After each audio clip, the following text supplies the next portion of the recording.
Hello friends, welcome back to our channel. आज हम लोग डिस्कस करेंगे ये म्यूचुअल फंड क्या है, क्यों म्यूचुअल फंड लेना चाहिए। मार्केट में तो ऑलरेडी बैंक्स है, पोस्ट ऑफिस है, many saving schemes are there, then why we are going to buy और इन्वेस्ट इन म्यूचुअल फंड। तो म्यूचुअल फंड क्या है उसको समझने से पहले बैंक्स का रिटर्न उसको समझ। जो बैंक्स का रिटर्न है और 7% है, एनी डेट फंड जो गवर्नमेंट बॉन्ड्स है, कॉर्पोरेट बॉन्ड्स है, उसका भी रिटर्न मैक्सिमम 7 to 9% है। तो अगर हम लोग का खुद का फंड को ग्रो ज़्यादा करना है, मतलब ज़्यादा इंटरेस्ट के लिए हम लोग इन्वेस्ट करेंगे, अगर उसको म्यूचुअल फंड में इन्वेस्ट करना चाहिए। What is mutual fund? हम लोग इस क्वेश्चन को एड्रेस करेंगे। What is mutual fund, types of mutual fund, how to select the right mutual fund, and risk appetite calculations, and कितना रिटर्न दे सकता है, what is the probability of returns, उसको हम लोग आगे जाके डिस्कस करेंगे। तो देखते रहिए वीडियो को एंड तक। आपको एक पूरा तो कंप्लीट नहीं बट ओवरऑल एक म्यूचुअल फंड के ऊपर आइडियाज़ हो जाएगा and you will get the benefit and get the knowledge about the mutual fund. तो व्हाट इज़ म्यूचुअल फंड? ये व्हाट इज़ म्यूचुअल फंड से पहले हमको समझना पड़ेगा हम म्यूचुअल फंड को आ क्यों रहे हैं। पहले जैसे आपको बताया, बैंक्स में इंटरेस्ट से ज़्यादा अर्न करने के लिए हम लोग म्यूचुअल फंड में आ रहे हैं। कितना हो सकता है ये आगे मैं एंड में आपको समझाऊंगा कितना हो सकता है। यू कांट इमेजिन कि इतना हो सकता है। अगर टाइम हॉरिजन ज़्यादा है, एज आपका कम है, इन्वेस्टमेंट आपका अमाउंट छोटा होने से भी you can be a Crorepati. What is mutual fund पहले समझते हैं। म्यूचुअल फंड ये है कि हम लोग म्यूचुअली एक ऑर्गेनाइजेशन के साथ राजी होते हैं हमारा पैसा को इन्वेस्ट करने के लिए। जिस पैसा को उस ऑर्गेनाइजेशन अपने फंड मैनेजर को देता है, वो फंड मैनेजर उसको as per the market certainties uncertainties देख के इन्वेस्ट करके ज़्यादा रिटर्न जनरेट करता है। Mutual term refers to mutually agreement, जो हम लोग एग्री हो के उनको देते हैं। तो टाइप ऑफ म्यूचुअल फंड्स, कितने टाइप्स के म्यूचुअल फंड्स मार्केट में अवेलेबल हैं। मैं जितना अपने हिसाब से डेटा कलेक्ट करके आपको दिखाया हूँ उससे भी ज़्यादा टाइप्स अवेलेबल हैं, बट ये बेसिक टाइप्स मैं आपको समझा रहा हूँ। इक्विटी फंड, डेब्ट fund and hybrid fund. What is equity fund? If you are not aware about the stock market, actually equity fund invested in the stock market as per the some criteria and as per the some certain percentage as per the age risk appetite model. तो equity fund के अंदर हम लोग index fund देखते हैं। Index fund first है, index fund number 1 है, क्योंकि इंडिया के 2 इंडेक्स मेजर इंडेक्स हैं। एक तो है निफ्टी जो NSE के हैं, निफ्टी 50 बेस्ट, इंडिया के बेस्ट 50 कंपनीज को लेके इंडेक्स बनाया गया है। एंड एक BSE का इंडेक्स है सेंसेक्स, जिसको बेस्ट 30 कंपनी लेके बनाया गया है। एंड S&P 500 एक BSE का है, जिसको स्टैंडर्ड एंड पुअर 500 बोला जाता है। उसमें इंडेक्स फंड में इन्वेस्ट होता है जिस फंड को, वहाँ पर फंड मैनेजर का बहुत कुछ काम नहीं होता है। फंड मैनेजर का काम इतना ही होता है, जिससे इंडेक्स कैटेगराइज होकर जो कंपनी का जो सर्टन परसेंटेज रेशियो में इंडेक्स में वेटेज है, निफ्टी में अगर रिलायंस का 10% का वेटेज है, वो फंड मैनेजर उसको आपका फंड को 10% में अलर्ट कर लेगा। तो ऐसे ही जितना वेटेज में इंडेक्स में कैटेगराइज है, उतना वेटेज में आपका फंड को बैलेंस करके इंडेक्स फंड में वो इन्वेस्ट कर देगा। And investment are very passive in fund managers, because fund manager का इसमें एक्टिवली पार्टिसिपेशन नहीं है। इंडेक्स अपने आप जितने टाइम चेंज होगा, जितना कंपनी का रेशियो घटता बढ़ता जाएगा, वो अपने हिसाब से 3-4 महीना में उसको एडजस्ट करके बैलेंस करेंगे। इसलिए ये सबसे अच्छा फंड माना जाता है म्यूचुअल फंड के फिर। उसके बाद इक्विटी लिंक सेविंग स्कीम आता है, जो एक सेविंग स्कीम है, इक्विटी लिंक्ड है। एंड टैक्स बेनिफिट फंड भी आता है। उसके बाद ब्लू चिप फंड आता है। ब्लू चिप फंड इंडिया के इंडाइसेस के अंदर भी अगर वो कंपनी नहीं है लेकिन अच्छा कंपनी है, उसको ब्लू चिप कंपनी बोलते हैं। जो स्टेबल कंपनी है एंड उन लोगों का ग्रोथ रेट कंटिन्यूसली बढ़ता रहता है टाइम भी, उसको ब्लू चिप कंपनी बोलते हैं, उसी में इन्वेस्ट किया जाता है। एंड लार्ज कैप फंड ये है कि जो लार्ज कैप कंपनीज है इंडिया में, उन सबको लार्ज कैप फंड में आते हैं। Mid cap fund, large cap fund बाद निफ्टी के 50 कंपनीज के नीचे या 100 कंपनीज के नीचे जो कंपनीज आते हैं as per the category of the market capitalisation. तो मिड कैप कंपनीज में जब इन्वेस्ट करते हैं उसको मिड कैप फंड बोलते हैं। And small cap fund same as per the market capitalisation the category किया गया है। जो स्मॉल कैप कंपनीज है जिसमें आप इन्वेस्ट करते हैं उसको स्मॉल कैप फंड बोला जाता है। एंड डेब्ट फंड क्या है? गवर्नमेंट बॉन्ड्स, कॉर्पोरेट बॉन्ड्स, दो ज़्यादा कम्स अंडर द डेब्ट फंड। एंड हाइब्रिड फंड, ये हाइब्रिड फंड क्या है? हाइब्रिड फंड ये है कि इक्विटी प्लस डेब्ट मिला के जो फंड है उसको हाइब्रिड फंड बोलते हैं। उसके अंडर में फ्लेक्सी कैप फंड आता है एंड मल्टी कैप फंड आता है। फ्लेक्सी कैप फंड जो एक्चुअली 25% रेशियो में आपका तीनों चारों कैटेगरी में blue chip, large cap, mid cap, small cap, उसी फंड में फंड मैनेजर इन्वेस्ट करते हैं, उसको फ्लेक्सी कैप बोलते हैं। एंड मल्टी कैप फंड क्या होता है, उसी कैटेगरी में जब भी मार्केट सर्टनिटीज अनसर्टनिटीज को देख के फंड मैनेजर उसको अलर्ट करते हैं या इन्वेस्ट करते हैं, उसको मल्टी कैप फंड बोलते हैं। तो ये है बेसिक्स, म्यूचुअल फंड क्या क्या कैटेगरीज के अवेलेबल है मार्केट में। हम समझेंगे कि कैसे हम लोग अपने लिए, खुद के लिए राइट म्यूचुअल फंड पिक करेंगे। तो राइट म्यूचुअल फंड पिक करने के लिए मैं basics 8 point to be consider आपको दिया हूँ। 8 पॉइंट्स को देख के आप उसको कर सकते हैं। लेकिन ये 8 बेसिक्स जो पॉइंट्स मैं आपको बता रहा हूँ, उसमें आपका एक अच्छा म्यूचुअल फंड पिक करने का नॉलेज आपको आ जाएगा। ज़्यादा रॉकेट साइंस नहीं है, सिंपली इन्वेस्टमेंट टाइम हॉरिजन समझना है। क्या है ये इन्वेस्टमेंट टाइम हॉरिजन? आपको 1 साल के लिए, 2 साल के लिए इन्वेस्ट करना है तो आप don't go for mutual fund. I suggest you go for FD और RD और post office national saving scheme, because जितने भी म्यूचुअल फंड्स है वो सारे रिलेटेड टू स्टॉक मार्केट के। जब स्टॉक मार्केट सर्टनिटीज नहीं होता है, अनसर्टनिटीज होता है, छोटा टाइम हॉरिजन में ये आपको रिटर्न अच्छा नहीं दे सकता है। If your time horizon will be more than 5 years, 3 to 5 years और more than 5 years, then your mutual fund will perform more than banks and saving schemes, regular saving scheme available in the market. तो time horizon is a very big concern. आगे जाके हम समझेंगे उसको कैसे compound interest में calculate करके कितना पैसा हो सकता है निकालेंगे, देखेंगे। Then age of the investor, आपका एज कितना है, आपका एज के अकॉर्डिंग आप म्यूचुअल फंड में इन्वेस्ट करेंगे। अगर आपका एज 25 है, 20 है, then go for the aggressively small cap, mid cap and large cap और hybrid fund. If your age more than 45 years, then आपको उसके हिसाब से देखना पड़ेगा, हाइब्रिड फंड के हिसाब से कितना परसेंटेज आपका इक्विटी में लगेगा, कितना परसेंटेज आपका डेप्थ में लगेगा। उसके हिसाब से age of the investor very matter and goal of the investor. आप क्यों म्यूचुअल फंड कर रहे हैं? अगर सेविंग स्कीम में भी पैसा रख रहे हैं, FD में रख रहे हैं, क्यों रख रहे हैं? घर खरीदने के लिए रख रहे हैं, आपका रिटायरमेंट प्लानिंग करने के लिए रख रहे हैं, आपका कुछ वैकेशन करने के लिए रख रहे हैं, तो क्या आपका मोटिव है? आप बच्चों का शादी करने के लिए, बच्चों का एजुकेशन के लिए पैसा रख रहे हैं। ये जो आपका गोल है वो पहले से ही क्लियर होना चाहिए कि इस टाइम में इन्वेस्ट करूँगा, ये रिटर्न मुझे मिलेगा एंड इस टाइम में मैं इसको निकालूंगा इतने साल के बाद। Then consider the inflation. Inflation अगर आपको पता नहीं है, दर वृद्धि जिसको बोलते हैं, एवरी ईयर हमारा इन्फ्लेशन बढ़ता जा रहा है। तो आज जो 100 रुपये में जो चीज़ मिल रहा था, नेक्स्ट ईयर वो इन्फ्लेशन 7%, 6% रेशियो में अगर जाएंगे 106 रुपया हो जाएगा। तो इन्फ्लेशन को भी हम लोग को कैलकुलेट करना चाहिए क्योंकि inflation is a very big indicator for the mutual fund और इन्वेस्टमेंट। क्योंकि अगर 7% के रेशियो में आप बैंक में अगर FD करवाते हैं, इन्फ्लेशन भी 7% है, देन आगे जाके 10-20 साल के बाद आपका पैसा ज़्यादा ग्रो कुछ नहीं करेगा क्योंकि इन्फ्लेशन उसको डीवैल्यूएशन कर देगा। एंड देन हम लोग आएंगे, एक मेजर क्रूशियल इंडिकेटर है, उसको बोलते हैं expense ratio and exit load. Expense ratio क्या है? एक्सपेंस रेशियो है जो फंड मैनेजर आपका फंड को जो हैंडल करता है, वो कैसा फंड आप में इन्वेस्ट किए हैं, उसके अकॉर्डिंग एक्सपेंसेस वो इनकॉर्ड होता है, उस एक्सपेंसेस को वो लेते हैं। क्योंकि उनका स्किल्स लगता है, एक्सपीरियंस लगता है, उनका जो भी एक्सपीरियंस है, स्किल्स है, नॉलेज है, वो लगता है, उसके अकॉर्डिंगली वो एक एक्सपेंसेस लेते हैं। वो एक्सपेंस रेशियो 0.01 से लेके 0.01 से लेके 1.95 और 2.25 तक भी जाता है कुछ फंड में। तो उसको भी कंसिडर करना पड़ेगा क्योंकि अगर आप लंबे टाइम के लिए इन्वेस्टमेंट में हो, अगर आपका एक्सपेंस रेशियो 1% भी है एंड एवरी ईयर आपका 1% उस जो भी ग्रो हो रहा है मनी उसके ऊपर से कट रहा है, मतलब 15 साल के लिए अगर आप इन्वेस्ट कर रहे हो तो 15% का आप एक्सपेंस रेशियो उसको दे रहे हो, तो उसको भी कंसिडर करना पड़ेगा। एंड एग्जिट लोड, जब भी अगर आप म्यूचुअल फंड कर रहे हो, सर्टन छोटा स्पान के लिए कर रहे हो, 1 साल 2 साल के लिए, वो एक लॉक इन पीरियड रहता है। वो लॉक इन पीरियड में अगर आप म्यूचुअल फंड को इनकैश करवाते हैं तो एग्जिट के लिए एक सर्टन परसेंटेज आपको देना पड़ता है, उसको भी आपको देखना पड़ेगा। देन आते हैं फंड मैनेजर का जो हिस्ट्री है, वो फंड मैनेजर पहले से कहाँ पर काम किए थे, क्या क्या फंड्स हैंडल कर रहे थे, कितना फंड साइज हैंडल कर रहे थे, वो फंड साइज का हिस्ट्री, परफॉर्मेंस क्या है, अच्छा परफॉर्मेंस था या बुरा परफॉर्मेंस था, इसको भी थोड़ा देखना पड़ेगा। It can available in the your mutual fund portal, जब भी जहाँ से खरीद रहे हैं वो वहाँ पर मिल जाएगा। एंड नहीं तो आप उसको सर्च करके भी गूगल में देख सकते हैं। And history of the AMC क्या है?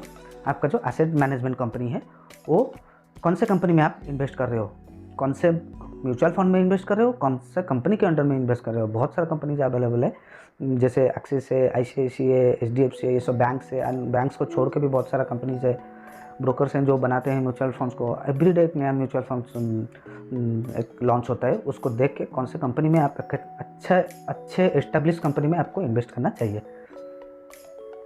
इसके बाद रिस्क एपेटाइट, आप कैटेगरी समझ गए, कैसे पिक करना समझ जाए। रिस्क एपेटाइट कैलकुलेशंस, आप तो एक अच्छे इन्वेस्टर हैं, लेकिन आपका रिस्क लेने का क्या है, मतलब कितना रिस्क आप ले सकते हैं।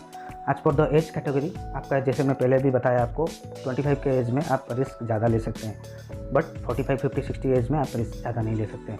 इनकम कैटेगरी, कितना इनकम है उसके हिसाब से आप म्यूचुअल फंड आप लेंगे, तो आगे जाके उसको समझेंगे। इन्वेस्टमेंट गोल, पहले भी आपको बताया क्या इन्वेस्टमेंट गोल है आपका, जिसके लिए आप म्यूचुअल फंड इनमें इन्वेस्ट कर रहे हैं। एंड टाइम हॉरिजन, कितना टाइम के लिए आप इन्वेस्ट कर रहे हैं। उसके बाद इन्फ्लेशन भी आपको समझाया। एंड एक्सपेंसेस, यहाँ पर एक्सपेंसेस में बोल रहा हूँ, आगे जाके अगर आप रिटायरमेंट प्लान कर रहे हैं, आगे जाके अगर आप बच्चों का पढ़ाई प्लान कर रहे हैं, तो कितना एक्सपेंसेस हो सकता है, अकॉर्डिंगली आज के डेट में कितना इन्वेस्ट करना चाहिए, जैसे कि आप जाके वहाँ पर उस गोल में रीच कर सकते हैं। तो ये रिस्क एपेटाइट आपको समझना पड़ेगा। एक कैलकुलेशन करके मैं आपको दिखाऊंगा कैसे हम लोग इसको समझेंगे। देन देखिए, मैं आपको बोल रहा हूँ, आज फॉर माई नॉलेज आपको इंडेक्स फंड में इन्वेस्ट करना चाहिए। क्यों इन्वेस्ट करना चाहिए, इसका मैं एक टैबुलेशन पे दिखाया हूँ। देखिए, BSE सेंसेक्स 1986 में जब शुरू हुआ था, 1000 रुपीज़ में शुरू हुआ था, तब से आज तक ये जो डाटा है 2017 तक दिखाया गया है। उससे बाद में भी सेंसेक्स आके 65,000 तक 2020 तक पहुँच चुका है। If you are invested your amount in 1986,000 rupees, ये आपका 65,000 हो चुका होता with the time period of 30 years और 35 ईयर्स। देखिए, ये जो ग्राफ आप देख रहे हैं उसमें एक ऊपर भी जा रहा है, नीचे भी आ रहा है, फिर ऊपर जा रहा है, फिर नीचे आ रहा है, फिर ऊपर जा रहा है, फिर नीचे आ रहा है। तो मार्केट का नेचर है वो ऊपर ही जाएगा, क्योंकि पॉपुलेशन बढ़ रहा है, GDP बढ़ रहा है, ग्रोथ बढ़ रहा है, India economy now going to be more rise. बीच बीच में क्रैश आता है। अगर if you are be a longer period of investor, ये क्रैश में आपको कुछ फर्क नहीं पड़ेगा, क्योंकि अगर 1000 रुपया इन्वेस्ट करके बैठे हैं, आपका जब 20,000 हो गया था, 25,000 हो गया था, एक क्रैश आया 10,000 तक, लेकिन आप तो 1000 रुपया में इन्वेस्ट करके बैठे हैं, you are not worried about it. ये 10,000 जाके फिर अभी जाके लास्ट 45,000 दिखा रहा है 17 तक, अभी 65,000 तक पहुँच चुका है सेंसेक्स। सेंसेक्स का, BSE सेंसेक्स का मैं आपको दिखा रहा हूँ, 65,000 तक पहुँच चुका है। यहाँ पर एक टैबुलेशन है, देखिए कितने बार गिरा है, कितने बार उठा है, क्या परसेंटेज में गिरा है, क्या परसेंटेज में उठा है। तो ऐसे मार्केट में सर्टेनिटीज़ नहीं है, अनसर्टेनिटीज़ है, लेकिन मार्केट का नेचर है ऊपर ही जाएगा। इसीलिए मैं बताता हूँ कि आप you invest in the index fund. क्योंकि इंडेक्स फंड में ये एक पैसिव मैनेज फंड है, जिसका ज़्यादा कुछ काम नहीं है फंड मैनेजर का, इसीलिए उसका एक्सपेंसेस रेशियो 0.1 से 0.7 तक ही रहता है। अगर 100 रुपये इन्वेस्ट कर रहे हैं, ओनली 6 पैसा, 5 पैसा, 4 पैसा उनका साल में खर्चा होता है उसको मैनेज करने के लिए। लेकिन if you are invest in the active mutual fund, जहाँ पर 1% से 2.25% तक आपका एक्सपेंस रेशियो रहता है, तो आगे जाके क्या होगा, जब आपका इन्वेस्टमेंट ग्रो करेगा, तब जब आप एग्जिट करेंगे, ये एक्सपेंस रेशियो आपका परसेंटेज वाइज आपका जो रिटर्न होगा उससे घट जाएगा। लेट्स से आपका म्यूचुअल फंड 30 साल में 65% दिया है सेंसेक्स, अगर आप 1% के अकॉर्डिंग देखेंगे, 35% वहाँ से ही वो लोग उसको डिडक्ट करके आपको पेमेंट देते हैं। तो आप जब भी इन्वेस्ट कर रहे हैं, पहले एक्सपेंस रेशियो देखिए, उसके बाद एग्जिट लोड देखिए, मिनिमम लॉक-इन पीरियड देखिए, फंड मैनेजर का हिस्ट्री देखिए, देन आप उसको इन्वेस्ट करने के लिए सोचिए। म्यूचुअल फंड में इन्वेस्टमेंट आज का डेट में ईजी हो गया है। अगर आपको पता नहीं है, मेरे डिस्क्रिप्शन में एक लिंक है जिसमें आप अकाउंट खोल के म्यूचुअल फंड में इन्वेस्ट कर सकते हैं, जहाँ पर 5 पैसा है, ऑप्स्टॉक्स है, LS ब्लू है, जीरोदा है, उसमें जाके अकाउंट खोल कर डायरेक्टली आप इन्वेस्ट कर सकते हैं। 2 टाइप का इन्वेस्टमेंट होता है, एक होता है डायरेक्ट और रेगुलर। डायरेक्ट ग्रोथ में क्या होता है, आपका फंड डायरेक्टली जाके फंड में यूज़ होता है, उसमें कोई इंटरमीडियरीज रहता नहीं है, कोई एडवाइजर रहता नहीं है, कोई मिडिल मैन रहता नहीं है, जिसमें आपको कोई सर्टन परसेंटेज का डिडक्शन नहीं होता है, ओनली फंड का एक्सपेंसेस रेशियो ही डिडक्शन होता है। अगर रेगुलर फंड में जाते हैं, रेगुलर में क्या होता है ना, उसमें जो इंटरमीडियरीज हैं एंड मिडिल मैन है, डिस्ट्रीब्यूटर हैं, वो सब थोड़ा थोड़ा उसमें परसेंटेज डिडक्ट करके लेते हैं, वो डिस्ट्रीब्यूट हो जाता है आपका फंड से। सर डायरेक्ट में ही जाइए, डायरेक्ट में जाने से क्या होगा, आपका फंड का जो ग्रोथ है वो ज़्यादा होगा। And mutual fund easily invested 2 model में, 1 टाइम में आप कर सकते हैं एंड SIP मॉडल में कर सकते हैं। कुछ म्यूचुअल फंड में आज का डेट में तो ऐसे है, डेली SIP भी है। जब मार्केट ओपन रहता है, स्टॉक मार्केट ओपन रहता है, तब आप हर रोज़ 10 से लेके 50,000 500 5000 इससे आप डिडक्ट हर रोज़ करवा सकते हैं। नहीं तो वीकली SIP कर सकते हैं एंड मंथली SIP कर सकते हैं। SIP क्या है? सिस्टमेटिक इन्वेस्टमेंट प्लान, जिसमें आप सिस्टमेटिकली इन्वेस्टमेंट करेंगे। एंड 1 टाइम क्या है? 1 टाइम आप एक सर्टेन अमाउंट लाके उसको इन्वेस्ट करेंगे। SIP अच्छा है या 1 टाइम अच्छा है, इसको भी देखते हैं। SIP क्यों SIP अच्छा है? क्योंकि मार्केट में अनसर्टेनिटीज़ ज़्यादा है, सर्टेनिटीज़ नहीं है। अगर लॉन्ग टाइम हॉरिजन में जाएंगे तो सर्टेनिटीज़ दिखाई देगा। इसीलिए अगर आप SIP करते हैं, मैं तो बोलूँगा आप डेली SIP करवाइए, क्योंकि 100 रखेंगे, महीने में 20 दिन मार्केट ओपन आता है तो 2000 रुपीज़ रहेगा। वहेरेज वो जाके रुपी डॉलर इंडेक्स के अकॉर्डिंग एडजस्ट होकर आपको फंड अलॉट होगा बा NAV अलॉट होगा। NAV क्या है? Net asset value. जो फंड मैनेजर उसको आपको जो अमाउंट है डिपॉजिट करेंगे उसके अगेंस्ट में आपको अलॉट करते हैं, नेट एसेट वैल्यू NAV। ये NAV रुपी कॉस्ट इंडेक्स के अकॉर्डिंग कैलकुलेट होगा, कब मार्केट ऊपर है कब मार्केट नीचे है। अगर डेली SIP करेंगे उसके अकॉर्डिंगली ये, अगर आज ऊपर इन्वेस्ट हो गया, कल नीचे इन्वेस्ट हो गया, फिर कल ऊपर इन्वेस्ट हो गया, कल नीचे इन्वेस्ट हो गया। से क्या होगा? डेली जब आप इन्वेस्ट करेंगे नीचे ऊपर करके ये एक आपका जो लाइन से स्टेबल होके हो जाएगा ऊपर। रुपी कॉस्ट इंडेक्स के अकॉर्डिंग वो एवरेज होएगा आपका प्राइस। अगर आप किस दिन ज़्यादा खरीद लिए, किस दिन कम में खरीद लिए, जो NAV अलॉटमेंट है किस दिन कम होगा किस दिन ज़्यादा होगा, वो मंथ एंड में जाके, ईयर एंड में जाके आपका एक्चुअली मार्केट में मंथली SIP या 1 टाइम इन्वेस्टमेंट करने से ज़्यादा रिटर्न देगा। ये तो आप समझ गए। चलिए देखते हैं। अगर आपके पास अकाउंट नहीं है, डिस्क्रिप्शन बॉक्स को चेक कीजिए, वहाँ पर अकाउंट ओपन करके म्यूचुअल फंड में इन्वेस्ट कर सकते हैं। अगर कुछ डाउट है कमेंट बॉक्स में डालिए और मैं उसके ऊपर डिटेल्स लेके आऊँगा। Thank you. तो म्यूचुअल फंड हम समझ गए एंड अभी देखते हैं बैंक्स का रिटर्न एंड म्यूचुअल फंड्स का रिटर्न में डिफरेंसेस क्या है। अगर हम लोग मंथली 5000 रुपीज़ बैंक्स में डिपॉजिट करेंगे, आज RD के हिसाब से, रिकरिंग डिपॉजिट के हिसाब से, अगर हम लोग को एवरेज 6% का रिटर्न मिलता है, 5 साल में हम लोग को क्या रिटर्न मिलता है देखिए। 3 लाख हम लोग डिपॉजिट करेंगे, 49,000 हम लोग 5 साल में इंटरेस्ट अर्न करेंगे। ये फंड फिर एनुअली कंपाउंड हो रहा है एंड 49,000 आपका इंटरेस्ट हो रहा है, टोटल 3,49,000 हो रहा है। वरेज अगर आप म्यूचुअल फंड में 5 साल के लिए इन्वेस्ट करते हैं मिनिमम, एक्चुअली म्यूचुअल फंड का लॉन्गर टाइम फ्रेम हॉरिजन का BSE सेंसेक्स का रिटर्न 19% है अभी तक, हम निफ्टी 50 का भी 19% आसपास, 18 to 19% है। लेकिन ड्यू टू 5 साल का टाइम हॉरिजन ले रहे हैं, हम लोग एक्सपेक्ट कर सकते हैं 12%। अगर 12% भी एक्सपेक्ट कर रहे हैं, देखिए 12% भी एक्सपेक्ट कर रहे हैं, ये क्या हो रहा है? 3 लाख आप लोग डिपॉजिट किए हैं, लेकिन CAGR का 12% CAGR के हिसाब से ये 1 लाख रुपीज़ आपको इंटरेस्ट दे रहा है, जो 4,05,518 हो रहा है।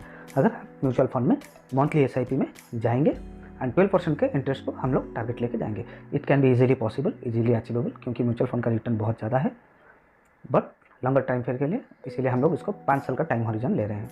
वही 12% का रिटर्न अगर आप देखेंगे बैंक में 10 साल के लिए क्या हो रहा है, देखिए सेम आप डिपॉजिट कर रहे हैं 5,000 रुपीज़ डिपॉजिट कर रहे हैं, वही 6% का रिटर्न में बैंक में कितना हो रहा है 10 साल में? ये आप 6 लाख डिपॉजिट किए, एंड आपका इंटरेस्ट अमाउंट हुआ 2,16,321। कितना पीरियड? वही 5,000 आप डिपॉजिट कर रहे हैं हर महीना SIP करके, जैसे म्यूचुअल फंड में ना करके RD अकाउंट में आप कर रहे हैं, रिकरिंग डिपॉजिट अकाउंट में, जहाँ पर 6% का इंटरेस्ट इजीली अवेलेबल है। एंड ये टाइम टू टाइम चेंज होता है, बीच में 5% भी हो गया था, अभी 7.5 चल रहा है, 7 चल रहा है, रेगुलर 6% रहता है। तो ये आपका 6 लाख का डिपॉजिट में 2,16,000 का इंटरेस्ट जनरेट होकर 10 साल में वैल्यू आपका 8,16,000 हो रहा है।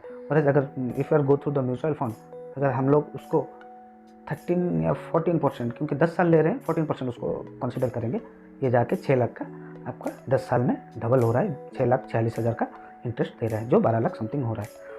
अगर सेम चीज़ को अगर टाइम हॉरिजन में देख के 15 साल के लिए या 20 साल के लिए करेंगे, लेट से 15 साल के लिए हम लोग बैंक में डिपॉजिट करते हैं 180 मंथ के लिए, सेम 6% के रिटर्न में, तो कितना होता है? सेम 6% के रिटर्न में हम लोग 9 लाख रुपये डिपॉजिट कर रहे हैं, 5 लाख रुपया हम लोग को इंटरेस्ट आ रहा है, 5,41,000, जो मिलके 14 लाख हो रहा है, वही 6% के CAGR के अकाउंट में। सीएजर के हिसाब से।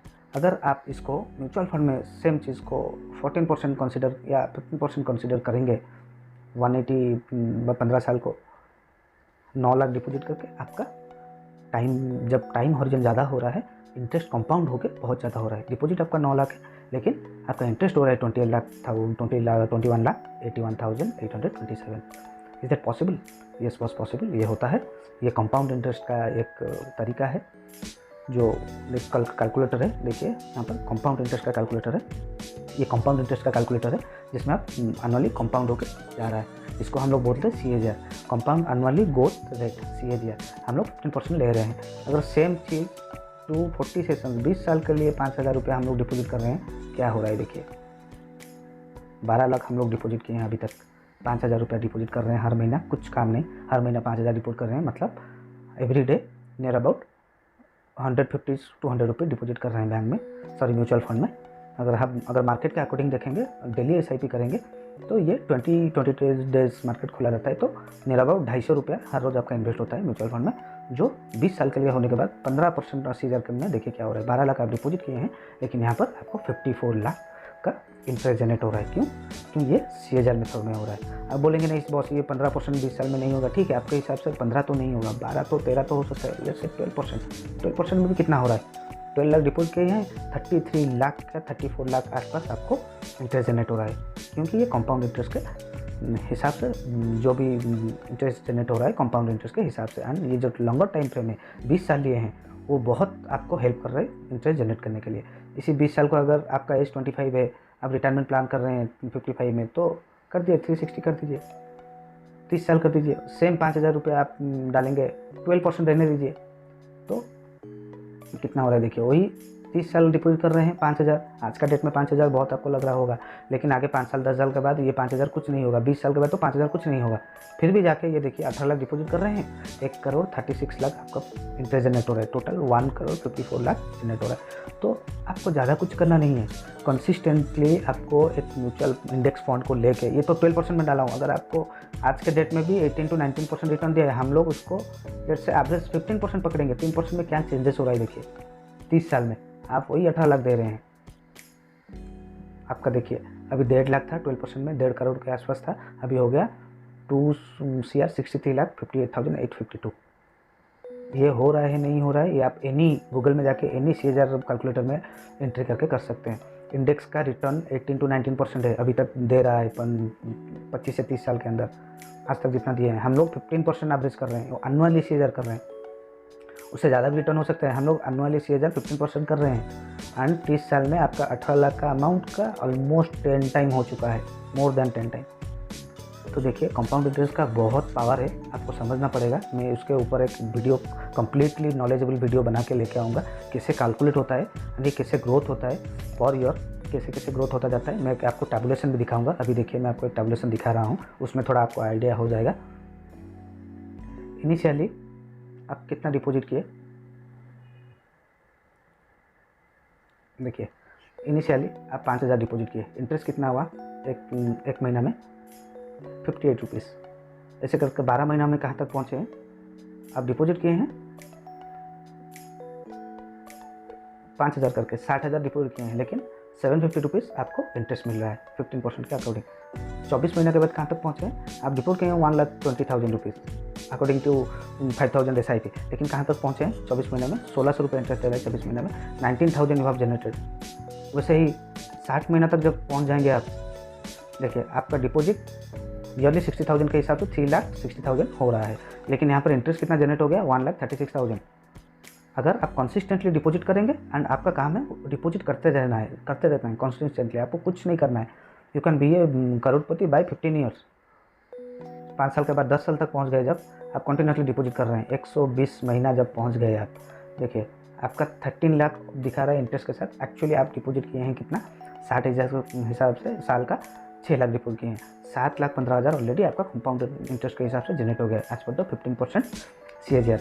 बट ये मैं कैलकुलेट कर रहा हूँ 15%, क्योंकि ये 15% आपको लॉन्गर टाइम फ्रेम में मिलेगा। आप एक्सपेक्ट मत कीजिए कि आपको कल मिल जाएगा, 2 साल में मिल जाएगा, 5 साल में मिल जाएगा, ऐसे नहीं मिलेगा। कब 15% 20% हो सकता है, कब इंडेक्स गिर जाएगा 8% चला आएगा, आपका जो किस साल इंडेक्स 20% बढ़ा, किस साल इंडेक्स 5% गिरा, किस साल इंडेक्स 15% बढ़ा, किस साल इंडेक्स 8% गिरा, किस साल इंडेक्स 20% बढ़ा, फिर 7% गिरा। तो up downs is there, market में अप डाउन्स होता रहता है। वो जो अप डाउन्स के पीरियड में आप कंसिस्टेंटली इन्वेस्ट करते जा रहे हैं। मैं आपको NAV अलॉटमेंट ये सब नहीं समझा रहा हूँ, ये तो समझेंगे बहुत ऊपर जाएगा, क्योंकि जब गिर गया होगा मैं बोलूँगा आप थोड़ा ज़्यादा इन्वेस्ट कीजिए। जब चढ़ रहा है you consistently invest, and when you seen कि आप इंडेक्स गिर गया है उसको डबल इन्वेस्टमेंट कीजिए, क्योंकि NAV अलॉटमेंट बहुत ज़्यादा होगा। वो तो डिफरेंट थिंग है, वो तो उसको कैलकुलेट करने से बहुत ऊपर चला जाएगा रिटर्न्स। हम वैसे नहीं जा रहे हैं, हम लोग एक बेसिक इन्वेस्टर के अकॉर्डिंगली कंसिस्टेंटली हम लोग मंथली 5000 रुपीज़ इन्वेस्ट करते जा रहे हैं। 30 साल के लिए करेंगे, कंसिस्टेंटली करेंगे, एंड 15% CAGR 30 साल में आराम से मिलेगा, क्योंकि Nifty 50 and Sensex already 18 to 19% CAGR दे चुका है as per the first history of the data. तो 10 साल में हम लोग 6 लाख डिपोजिट करके 7,15,000 जनरेट कर चुके हैं इंटरेस्ट। कंटिन्यूसली हम लोग डिपोजिट करते जा रहे हैं। 15 साल में 180 महीना जो 15 साल होता है, तब तक 30 लाख हमारा इन्वेस्टमेंट अमाउंट एक्चुअली 9 लाख हुआ है 60,000 साल को, एंड 15 साल में 9 लाख। बट इंटरेस्ट कितना जनरेट हो चुका है? 21,81,000। बीच वाला कॉलम देखिए, इंटरेस्ट 180 कॉलम का 180 मंथ हुए हैं। 21,81,027। ये बोलेंगे बॉस हो रहा है नहीं हो रहा है, देखिए टेबुलेशन पूरा क्लियरली समझा रहा है आपको। 15 साल के बाद 20 साल 240 महीना जब हो जाता है 20 साल, देखिए 240 महीना में 63 लाख हो चुका है ऑलरेडी। आपका इन्वेस्टमेंट कितना हुआ है? 12 लाख। इंटरेस्ट जनरेट होते होते, कंपाउंड जनरेट होते होते 54 लाख आपका इंटरेस्ट ऑलरेडी उसमें मिल चुका है। ये देखिए मैं आपको इसीलिए समझा रहा हूँ, जब फाइनेंशियल नॉलेज नहीं था, जब पैसा आ रहा था बहुत हाथ में, तब मैं ये सब चीज़ समझा नहीं था। अभी मैं समझ रहा हूँ, इसीलिए मैं ये वीडियो बना के आपको समझा रहा हूँ कि दी आवर जो भी पैसा इनकम कर रहे हैं उसका मिनिमम 30%, 20%, 25% आप इन्वेस्ट करते रहिए। Keep invested. आगे जाके आपको हेल्प करेगा। आपका कोई भी फाइनेंशियल क्राइसिस आएगा उसमें आप उसको उठा के हेल्प कर सकता है, आपको खर्चा कर सकते हैं। तो 20 ईयर्स में आपका ये कंडीशन है। 25 ईयर्स में जब जाएंगे 300 मंथ के पास, देखिए आपका इन्वेस्टमेंट अमाउंट कितना है ऑलरेडी।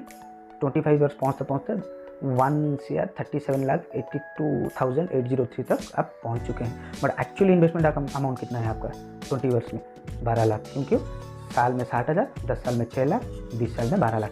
12 लाख के अगस्त में आप ऑलरेडी 25 ईयर्स में 1,37,82,803 तक ऑलरेडी आप पहुंच चुके हैं।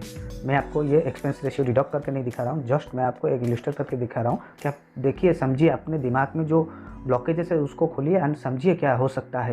कीप इन्वेस्टिंग, कंसिस्टेंटली इन्वेस्ट करने से क्या हो सकता है। देन हम लोग सीधा जाएंगे 30 साल तक। 30 साल तक पहुँचते पहुँचते 5,000 रुपये हम लोग कीप इन्वेस्ट करते जा रहे हैं। हम लोग को कुछ पता नहीं है, वी आर ले मैन, कुछ फाइनेंस के बारे में पता नहीं है। हम लोग सिर्फ इंडेक्स फंड में 5,000 रुपीज़ हर महीना SIP में इन्वेस्ट कर रहे हैं। ये जाते जाते ये 2.81 CR है हो चुका है। बट एक्चुअली हमारा इन्वेस्टमेंट कितना है? 60,000 के हिसाब से 18 लाख टोटल इन्वेस्टमेंट है। तो ये देखिए, ये पॉसिबल है अगर आप कंटिन्यूसली आप इन्वेस्ट करेंगे विदाउट एनी हेजिटेशन, तो ये पॉसिबल है। अगर आपके पास अकाउंट नहीं है, अकाउंट खोलिए, डिस्क्रिप्शन में लिंक है, एंड उसमें today start your investment, plan your investment. पहले वहाँ पर कैलकुलेटर भी मिल रहा होगा, नहीं मिल रहा है तो गूगल में जाइए, एक SIP कैलकुलेटर में देख के उसको कैलकुलेट कीजिए। मैं जो बोल रहा हूँ ब्लाइंडली उसको बिलीव मत कीजिए। एक SIP कैलकुलेटर में ये CAGR 15% CAGR डाल के मंथली SIP 5,000 करके 20 साल, 15 साल, 30 साल जितने भी मैं आपको दिखाया वो हॉरिजॉन को देख के आप उसको देखिए, रिजल्ट ये निकल रहा है नहीं निकल रहा है। ठीक है, थैंक यू सो मच।